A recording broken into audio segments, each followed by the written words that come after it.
World War III is breaking out. So we figured the best place to go is where World War II ended. And so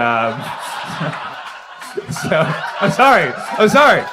I just, just wanted to pick up where we left off. That's all. It's just, sorry to bring it up. Is it too soon?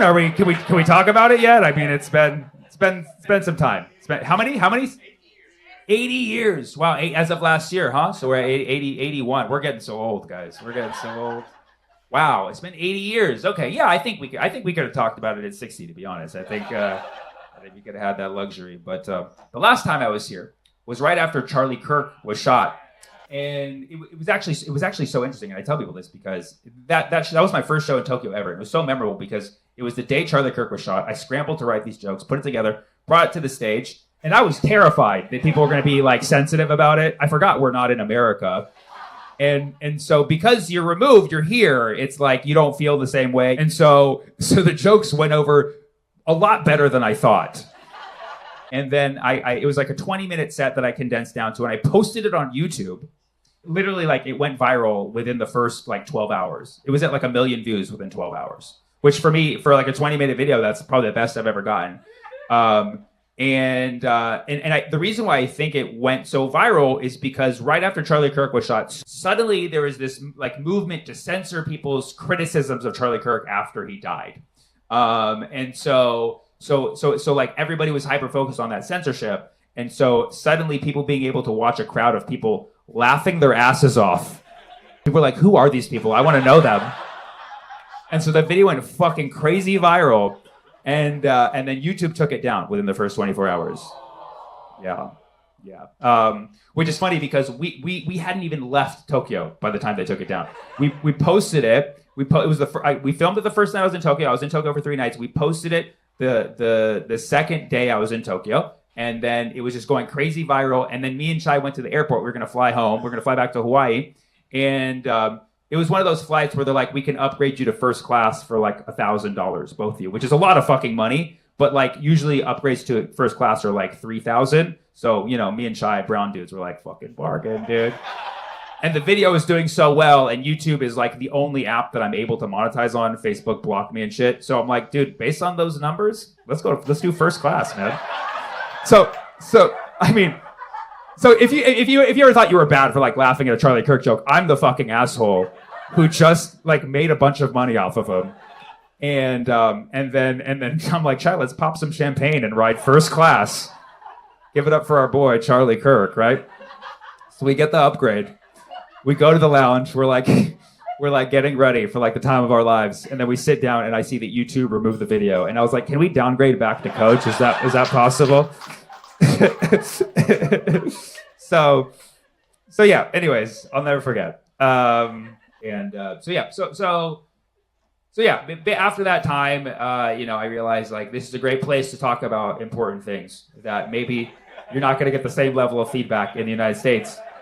Because you guys are also smart. You're a lot smarter than the United States too. So it's you're going to get the jokes quick, and you're not living in a constant state of I don't know. I was going to say anxiety. We all have anxiety, and I see it. I've walked around the streets here. You have anxiety, but it's controlled anxiety. You know what I mean?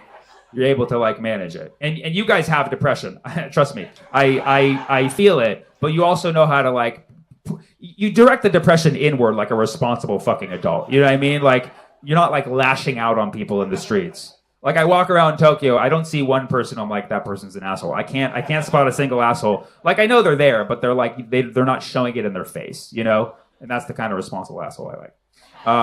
It's funny because I told this joke in the United States many years ago that did not go over well, and you'll see why. But I think you'll like it. But this was in 2015. This was 11 years ago.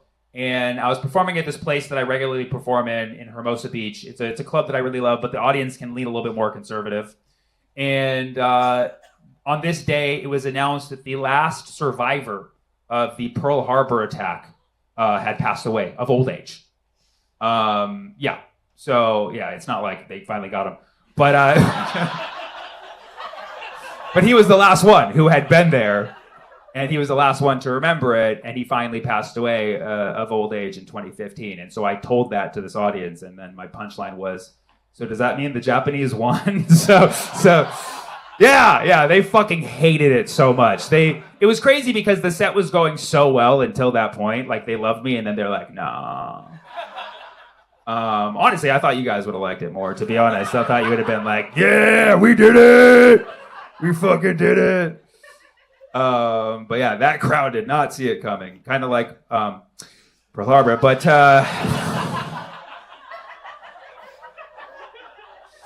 what I'm saying is, now that World War III is happening, let's laugh about World War II. You know what I mean? It's not... I think this is the time, you know?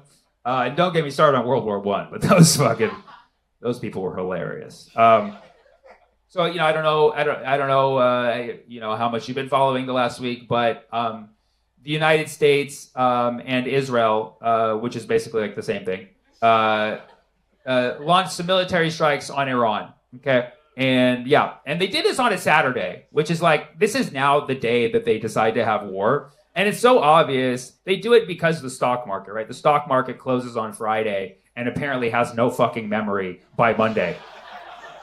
You know what I mean? It's like, okay, I get it. You don't want the market to crash right there, but don't you think Monday morning people are like, hey, didn't we have a war this weekend? Maybe we should lower stock prices a little bit to reflect the sheer panic and anxiety. Like, no, dude, that was fucking Saturday, man. A lot of good things have happened since Saturday. But, you know, there's probably other reasons for it, too. I mean, Saturday is classically a day where people around the world, and especially in the United States, you know, they take the day off, and they like to get their mind off stuff. They usually don't watch news. So it's like a great day for us not to notice. But little do they know we're depressed and chronically online now. So they're probably having fun with their family. Like, fuck you, we hate our family. You know what I mean? We're watching the news every day.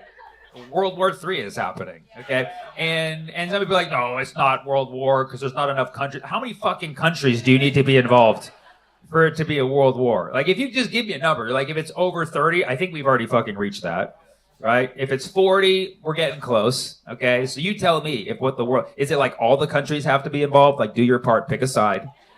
It's World War III time, okay? But make no mistake, the United States wants Iran's oil, okay? Iran has the world's third largest oil reserves. Okay, coincidence? No, not at all. Okay, coincidences don't happen in the world of oil. You know what I mean? Okay, so if you want to know who has the most oil in the world, it goes like this. The number one oil reserves is Venezuela. Not sure if you've heard of them in the news recently, but they're a state in the United States, and they I'm just kidding. Not yet. But Venezuela has number one, and it's by a lot. Like, they have the most oil, and that's why we went for them first this year. You know what I mean? Like, you know, Trump was like priorities. Like they didn't even wait till like the 4th of January. It was like they literally did. It was like New Year's Day. They're like, Venezuela. You know. So that's number one. It's something like 300 plus billion barrels of oil. Which apparently they can only extract very slowly. So it's going to take a long time to get all the oil. So yeah, none of us will ever like actually live to see all this oil be exploited. So you can only just think of it as they just drill it very slowly and look us in the eyes and be like, yeah, we took the oil, but we're taking it very slowly. You know, can you imagine if any other robbery happened that way? You know, like somebody's like, give me your wallet. And you're like, yeah, I just have a bunch of change. And they're like, well, I'm going to take it one by one. One by one, let me put it in my bank account. Okay, just wait. It takes a while for the wire to transfer. Okay, next one. And then just doing that until you fall over and die of old age. Like you were a survivor of Pearl Harbor. Now listen, call back. Venezuela is number one.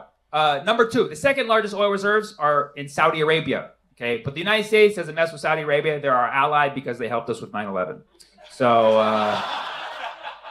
I wish it weren't true, but okay. So that's number two. We have and the Saudis, the Saudi government, they're our puppet government. Like that's us. You know, MBS, he's ours. You know, so we own that shit already.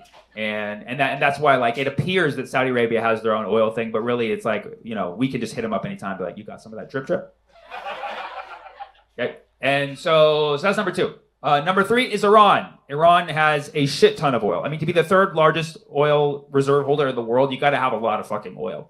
And so, you know, we've been eyeing them for a very long time. And so the United States, for decades, has been doing so many different kinds of operations to figure out how to get that oil. Okay, so like again, they do not have the most oil reserves in the world. Venezuela does. Okay, but they're the ones that have been playing hardest to get for the longest time, and that's why it's like we're like, ooh, like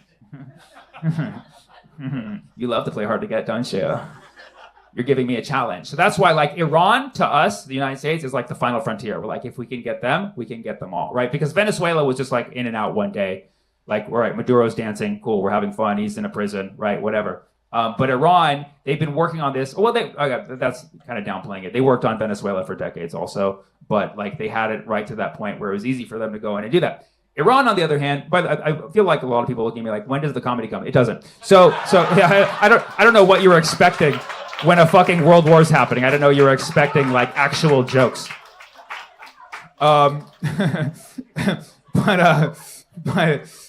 But anyways, the CIA does this in many countries. When a country does not want to give us the thing that we want, we implement sanctions on them. Okay, so that's what we've done with Iran. And the sanctions are to pressure them and make life so miserable for them. And the sad thing about sanctions is they harm the people more than they do the government, because governments can be corrupt and just pinch the money for themselves and just take it from the people. And so that's what's largely happened in Iran. And so that's the United States strategy. That's the CIA strategy. The CIA, it's like if I liked a girl, but she was dating my employee, and so the only strategy I could do is to just pay him less and less, so their dates become more and more horrendous.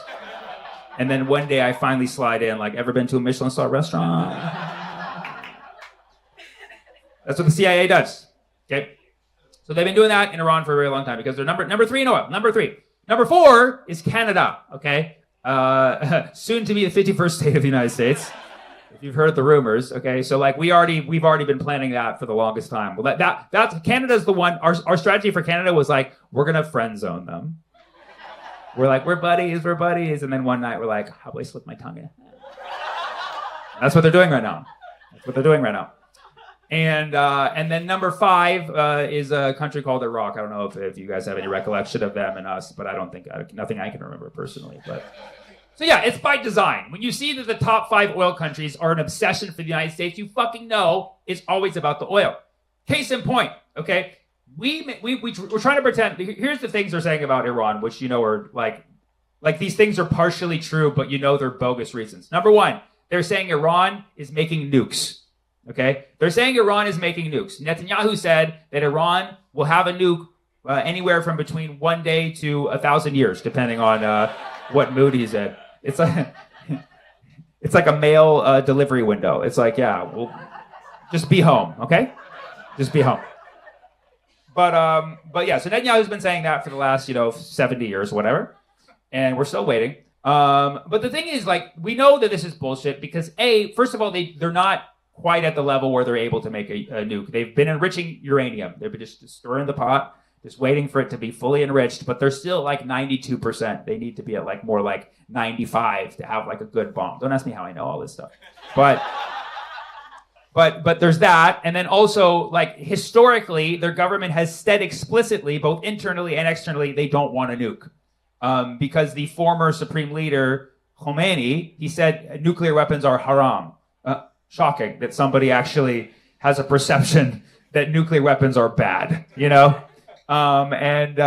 yeah, so Khomeini said that nuclear weapons are haram, and so that's been kind of like the belief internally and externally with the government. They're like, we don't want a nuke because we just don't believe in it.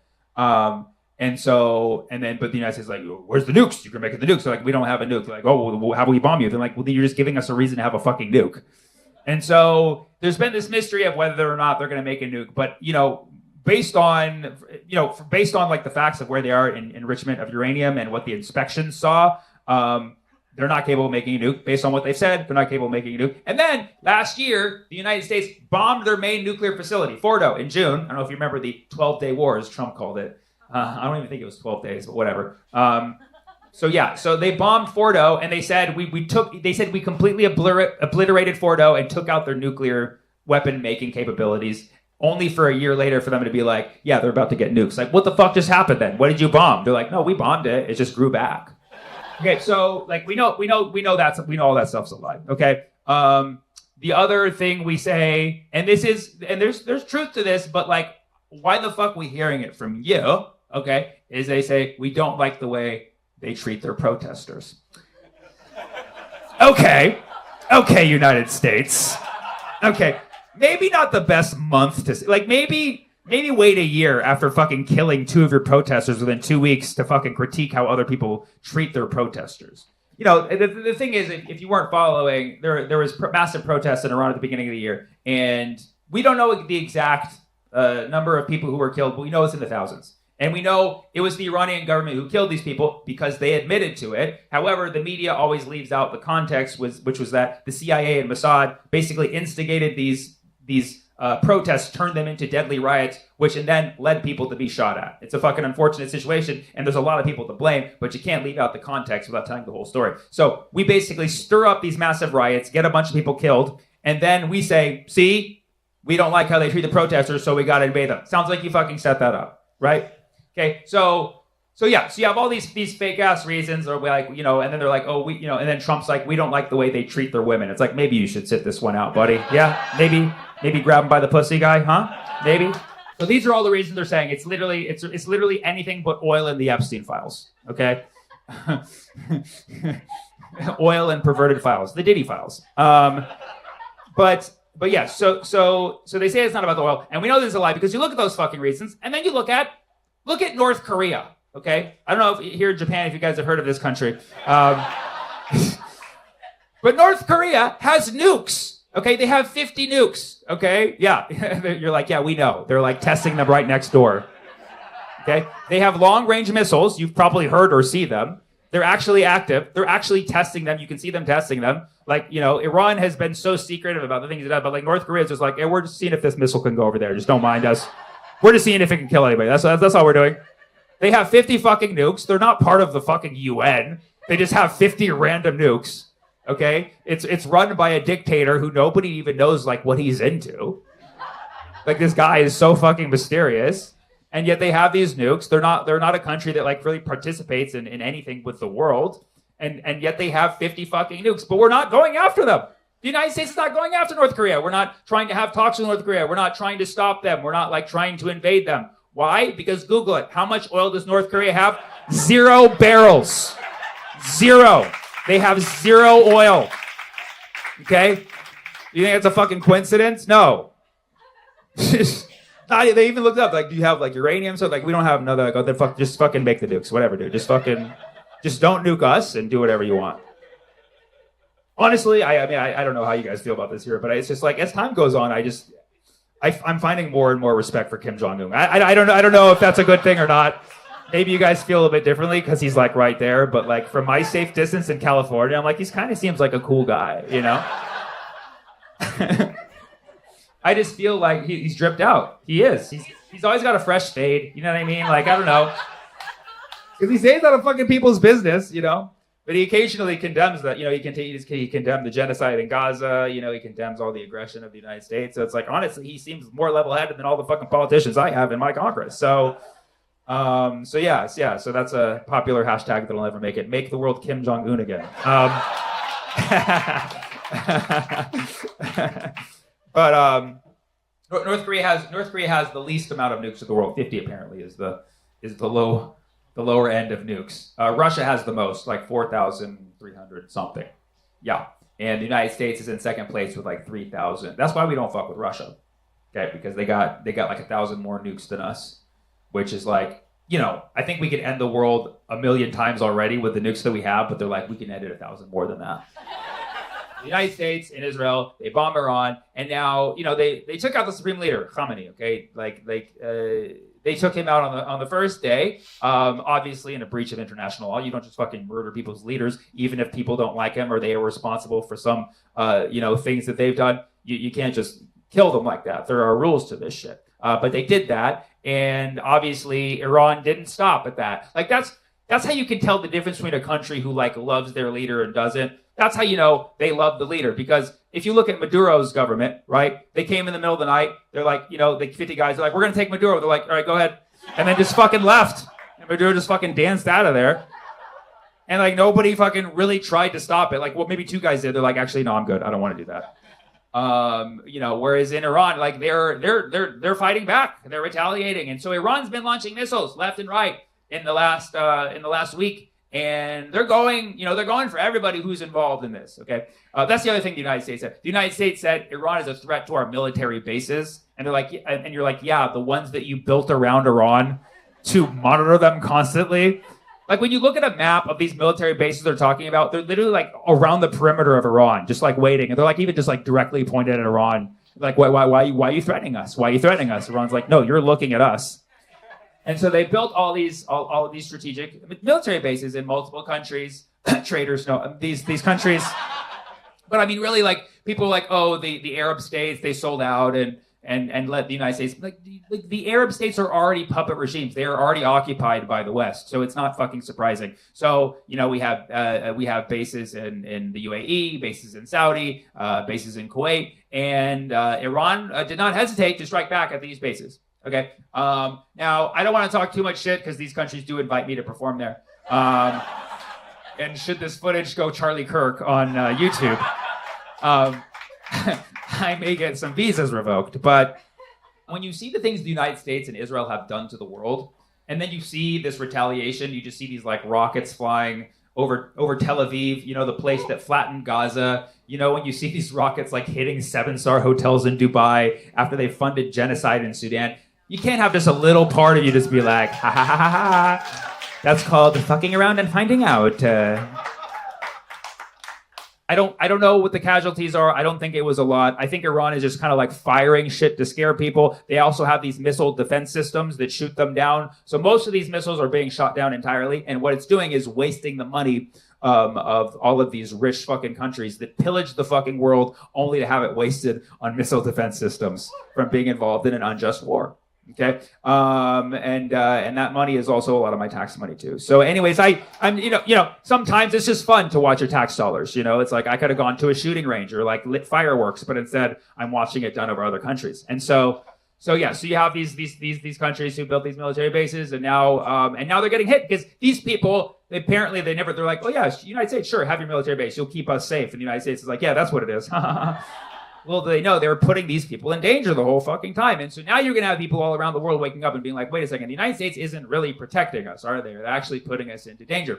So you're going to have all these people starting to realize this in the near term. At least I think they will. Hopefully they are not that dumb. But actually, you never know. Maybe not a lot of lessons will be learned. But yeah, so anyways, so you have all these exchanges. They're still going on in real time. So I don't know what's going to fucking happen. I don't advocate for this war. I hope it doesn't go on any longer. But while it does, I'll make jokes about it. But it is okay. So you have Donald Trump and you have the Department of War. It used to be called the Department of Defense. They call it the Department of War. And everybody's like, why did you guys change it from defense to war? And they're like, oh, no reason. And now we're like, oh, okay, I get it, because you fucking had this plan all along. Pete Hegseth is our Secretary of War. He used to be the Secretary of Defense and he got demoted. So I don't know if you know, the Trump administration changed the name of the Department of Defense to the Department of War a couple months ago. And everybody was like, why would they do that? Not, you see. They're like, defense really isn't on brand for us anymore. Pete Hegseth, who can't do a pull-up correctly, he's the Secretary of War, and he came out in a briefing. I think it was yesterday. He came out. And he said, he's like, listen. He's like, this is what's happening. We're handling the situation, but just know this: we did not start this war. And we're like, what the fuck are you talking about? It was literally Saturday. Wait at least one more week before pulling that on us, because we're so dumb with our short-term memory. But do not do it 2 days fucking later. He's like, we did not start bro, you just dropped the bombs. And then he's like, just to be clear, this is not a regime change operation, okay? But their regime sure did change. That's what he fucking said. He said, this is not a regime change, but their regime sure did change. I think every person in U.S. Congress who supports this war should have their kids go be in the front lines and serve. I think that's only fair, because they're already like U.S. service members are already dying on the so that's already happening. And then Trump came out and gave a speech. He's like, He's like, yeah. He's like, well, some people died, and it's gonna happen again. Like, well, you're so presidential. You're so fucking. And he's all week. He's had like a black eye. Trump's. I don't know if you saw, but like Trump's had a black eye. I think Netanyahu's been abusing him, but it's elder abuse. But there was an explosion at an oil refinery in Saudi Arabia, and so people are like, oh, Iran even dropped the bomb on us out, and that's a very like that's a very strong action of escalation if they bombed an oil facility in Saudi Arabia. And then our trusted source Tucker Carlson said that, according to his sources, Mossad had actually planted those bombs, as well as other ones in other places in the Middle East, and are basically framing it as Iran attacks. Now, that is a strong allegation, but if you look at Israel's history of false flag operations, it fucking checks out. So, in Tucker we trust. That's where we are in the world right now, where Tucker Carlson is a legitimate source of information. You know? Yeah, I would not have heard those words come out of my mouth fucking 3 years ago, you know? But that's where we are. So you have that. You have these potential false flag operations going on. Okay, obviously this is dark, but a school was bombed on Saturday. And, anybody who was there says this was an airstrike done by the United States and Israel. And, for anyone like questioning, would they do that? Look at history. Israel apparently not a fan of the academics. They bombed a lot of schools. The United States not capable of academics. So both of them are just not good with schools in general. So yes. And then Israel and the United States, I believe, or there was some allegation coming from somebody associated with them that the destruction of the school was actually from a misfire from one of Iran's missiles, which is an allegation that they also did to Hamas in Gaza many years ago, that the mainstream media pushed and said actually it was a Hamas misfire. And then years later, they went back and conclusively was like, no, it was actually Israel that straight up bombed that hospital. Sorry about that. That's what they always do. Israel has figured out this kind of master way of manipulating truth, where they put out this allegation so that people think it's true. The media then pushes that. And then years later, they can go back and be like, oh, actually, it was us. But by then, we've already forgot because we're on to something else. So they did that. They bombed a school. And, as an American taxpayer, I do not want my tax dollars going to bombing schools anywhere, anytime, for any fucking reason. Okay? The only exception to that is if it was my high school when I was there. That's the only school that I would be comfortable with being bombed. But you had one shot. It's already over. You know what I mean? Like, you could have done it when I was there, stressing out about the SATs. But you fucking missed your opportunity, okay? And I know you're like, Sammy, why would you even bomb schools in America? That, you're not leaving a challenge for the shooters. That's a good point. That's a good point. That's a really good point. But it's ironic that, again, in the context of world wars, like I said, coming to Japan, because you guys have a history with World War, and it's like, that's where we are right now, where I feel no safer anywhere else in the world than I do here in Japan. I feel safest as I could ever be. Like, this is like my safe haven. So that's why we fled. And like, I knew it. I fucking knew it. Like, people are like, why are you randomly doing a show in Tokyo? I'm like, I just know we have to fucking get out. And what's that? There's airspace. There's a United States airspace in Japan. How close is it to here? 3 kilometers? Okay. Well, fuck. I guess I spoke too soon. I hope you guys are very friendly with Iran right now, because you have two U.S. bases in the Tokyo area, or in Japan in general? In Japan, because you have Okinawa, right? Yeah. I know about that one. Okay. So you got three. Okay. So we're leaving tomorrow, and we're If anybody knows any country that does not have U.S. air bases, let me know. We're where? North Korea. That's what we're getting. We're getting a one-way ticket. We're gonna swim. Fuck it. We're gonna swim. Take care until time. Thank you.